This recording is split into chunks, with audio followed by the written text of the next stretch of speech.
Yo, what's going on, everyone? It's your boy DLloyd. So after firing head coach Dwayne Casey, we all know and it's very clear that the Toronto Raptors are looking to essentially start over. You have to get rid of the coach, which they did, and if you got rid of Dwayne Casey, you know roster changes is coming because you don't have the roster to beat LeBron James in that Cleveland Cavaliers team. So you have to make some changes, but they don't have a lot of salary cap space at all, which means you have to trade some of your core pieces to get wiggle room. Now, NBA executive believes that that person is actually going to be Kyle Lowry, who could be traded. Now, this is what he said. He said if anything does happen with that roster, Lowry is probably the guy who makes the most sense. He could be hard-headed. That was always his reputation, but he seems to have mellowed out a little bit now that he's older. He's tough. He has 2 years left on his contract, which makes it easier to take, especially if you could get rid of all the bad deals on your books. I think that's what Toronto is going to be looking at with him and all the possibilities that's most likely to happen. Now,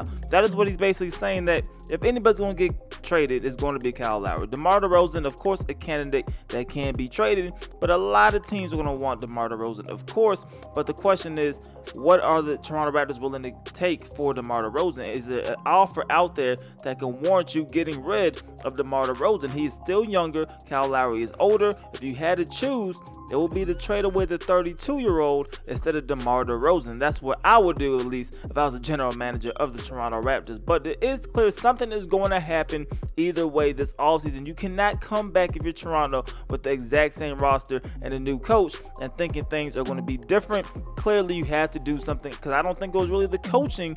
I think it was the roster as to why they're not getting over the hump and they're not beating LeBron James. But you guys let me know how you guys feel about this in the comment section below. Who do you think will be moved and who should be moved? DeMar DeRozan or Kyle Lowry? Or do you just actually keep both and try to do something different? You guys let me know how you guys feel about that in the comment section below. It's your boy DLloyd. I'm going to see y'all next time.